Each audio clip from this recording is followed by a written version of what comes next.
마태복음 22장 34절로 36절입니다. 앞선 논쟁에서 패한 바리새인들이 다음 질문을 하기 위해 다시 모였습니다. 이 논쟁은 결과적으로 풍성하고 긍정적인 가르침으로 나타나지만 시작은 적대적입니다. 그들이 함께 모였다는 표현은 시편 2편 2절에 여호와의 기름 부음 받은 자를 대적하기 위한 이교도의 음모를 의도적으로 반영한 것으로 보입니다. 16장 1절, 19장 3절, 22장 15절 이하와 같은 시험하여라는 표현은 그들의 의도를 분명하게 드러내주죠. 물론 서기관의 질문은 전적으로 합법적인 질문이며 랍비들 사이에서는 무엇이 더 중요한 계명인가에 관한 논쟁을 흔히 볼 수 있었습니다.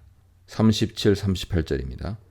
여기 등장하는 예수의 대답은 지도자들의 질문에 예수께서 직접 답을 주신 첫 사례입니다. 이 구절이 들어있는 신명기 6장 4절로 9절은 쉐마 첫 부분으로 경건한 유대인들은 매일 2번씩 반복했습니다. 따라서 유대주의에서 이 구절은 매우 중요한 역할을 하고 있고 예수께서 이 구절을 강조한 것은 결코 놀라운 일이 아닙니다. 마음, 목숨, 뜻은 사람을 형성하는 세 가지 다른 부분이 아니라 하나님과의 관계에서 전인격적인 특징을 나타내는 표현 방식이죠. 하나님을 향한 이런 종류의 사랑은 그가 명하신 것에 대한 순종으로 드러나게 되어 있습니다. 39절입니다. 내 이웃을 내 몸과 같이 사랑하라 하는 둘째 계명은 첫째 계명과 동일선상에서 제시되며 다른 모든 계명의 지침이 됩니다. 어느 한쪽을 우위에 올려놓지 않으며 상호 보완적이죠. 이 구절은 이미 5장 43절 이하에 인용되었고 예수께서 그 해석을 덧붙이고 있습니다. 이웃은 레위기에서 마찬가지로 이스라엘뿐 아니라 원수도 포함합니다. 40절입니다. 두 계명만 있으면 나머지 계명들은 필요치 않다는 뜻은 아니죠. 나머지 계명들은 의존적입니다. 모든 계명이 하나님 명령이지만 사랑에 대한 이중 명령이라는 중요한 원리 안의 조화를 이루는 것이죠. 예수의 이러한 계명이에는 이미 산상수훈에서 분명하게 보였고 여기서 다시 강조됩니다. 계명에 대한 질문을 통해서 예수는 새로운 시대를 살아가는 하나님 백성 마음 자세에 대해 가르치십니다. 사실 사랑이 실종된 상태에서 하나님의 계명에 관한 순종이 무슨 의미가 있을까요? 41, 42절입니다. 마가복음, 누가복음에서 예수 독백으로 제시된 내용이 마태복음에서는 질문과 대답, 대화 형식으로 제시됩니다. 따라서 다윗의 자손이라는 호칭은 바리새인들의 입에서 직접 나온 것처럼 보입니다. 이 전통 언어에 대해 질문하는 쪽은 이제 예수시죠. 예수는 지금까지 지도자들이 파놓은 함정을 잘 피해왔습니다.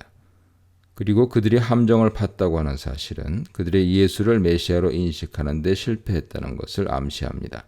사실 마태복음에 묘사된 예수 모습은 전통 유대인들이 기대했던 메시아 모습과는 달랐습니다. 그래서 예수는 이곳에서 메시아에 대한 성경 아이디어를 다루기 위해 질문을 던지신 것이죠. 그리스도가 누구의 자손이냐?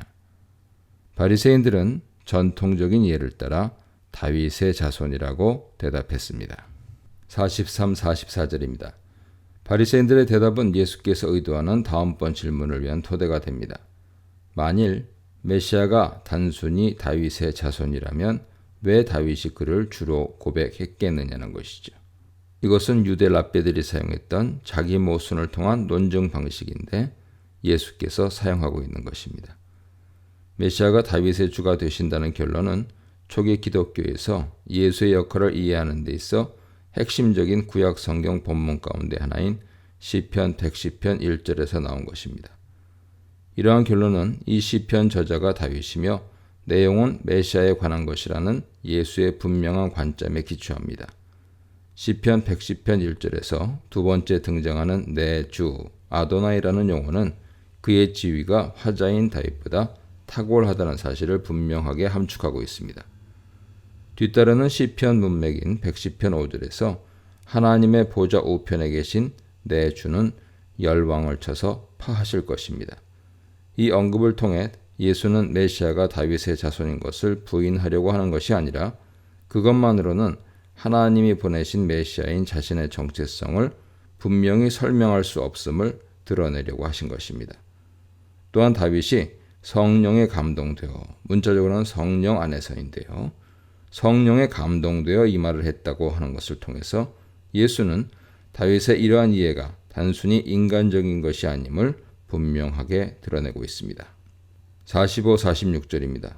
예수는 당대 사람들에게 부각되지 않았던 메시아의 면모를 부각시키신 후에 그가 단순히 다윗의 자손일 수 없음을 질문 형식으로 가르치십니다. 다윗이 그리스도를 주라 칭하였은즉 어찌 그의 자손이 되겠느냐. 물론 이 수사적인 질문은 그리스도가 다윗의 자손임을 부정하려는 데 핵심이 있는 것이 아니라 더 풍성한 메시아상을 제시하려는 데 핵심이 있습니다. 만일 이곳에서 마태가 예수께서 자신이 다윗의 혈통임을 부인하셨다고 생각했다면 우리는 한 가지 문제에 직면하게 됩니다.